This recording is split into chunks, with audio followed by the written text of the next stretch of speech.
ଜୟ ଜଗନ୍ନାଥ, ଜୟ ମା ଲକ୍ଷ୍ମୀ। ସାବିତ୍ରୀ ବ୍ରତ ପ୍ରତିଟି ସଧବାନରୀ ଏହି ଦିନଟିକୁ ବହୁତ ଖୁସିରେ ଆନନ୍ଦ ଉଲ୍ଲାସରେ ପାଳନ କରନ୍ତି। ଏ ବର୍ଷ ସାବିତ୍ରୀ ବ୍ରତ 2026 16 ତାରିଖ ଶନିବାର ଦିନ ପାଳନ କରାଯିବ। ଆଉ ସମସ୍ତ ନୂଆ ଏବଂ ପୁରୁଣା ବିବାହିତ ନାରୀମାନେ ଏହି ସାବିତ୍ରୀ ବ୍ରତ ପୂଜା କରିପାରିବେ। ସାବିତ୍ରୀ ବ୍ରତ ଘରେ କିମ୍ବା ମନ୍ଦିରରେ ପୂଜା କରିପାରିବେ। ଏହି ସାବିତ୍ରୀ ବ୍ରତରେ ଲକ୍ଷ୍ମୀ ନାରାୟଣ, ଶିବ, ପାର୍ବତୀ, ସାବିତ୍ରୀ ମାଙ୍କୁ ମଧ୍ୟ ପୂଜା କରିପାରିବେ। ଘରେ ଯଦି ପୂଜା କରିବେ, ଶିବ, ପାର୍ବତୀ, ଲକ୍ଷ୍ମୀ ନାରାୟଣଙ୍କ ଫଟୋ କିମ୍ବା ମୂର୍ତ୍ତି ପାଖେ ପୂଜା କରିପାରିବେ। ସାବିତ୍ରୀ ବ୍ରତରେ ଯେଉଁ ବ୍ରତ ପୂଜା କରାଯାଏ ତାହା ଧଳା ରଙ୍ଗ କିମ୍ବା ଲାଲ ରଙ୍ଗ ହୋଇଥିବ। ହଳଦୀ ପାଣିରେ ଛିଞ୍ଚି ଶୁଦ୍ଧ କରି ସେହି ବ୍ରତକୁ 7 କିରା ଦୁବରେ 7ଟି ଗଣ୍ଠି ଦେଇ ପୂଜା କରିବେ।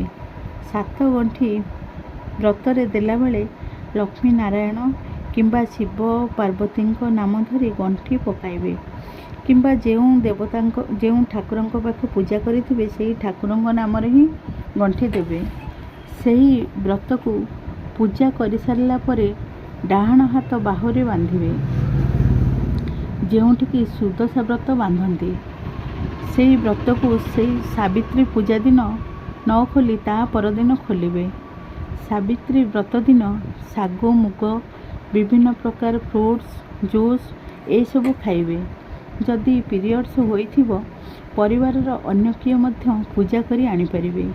ପୂଜାରେ ମୁଖ୍ୟତଃ ଆମ୍ବ, ପଣସ, ଖଜୁରୀ, ସପୁରୀ, ଲିଚୁ, ଜାମୁରୋଲ, ନଡ଼ିଆ, କଦଳୀ, ଶାଗ, ମୁଗ ଏସବୁ ପୂଜା କରାଯାଏ।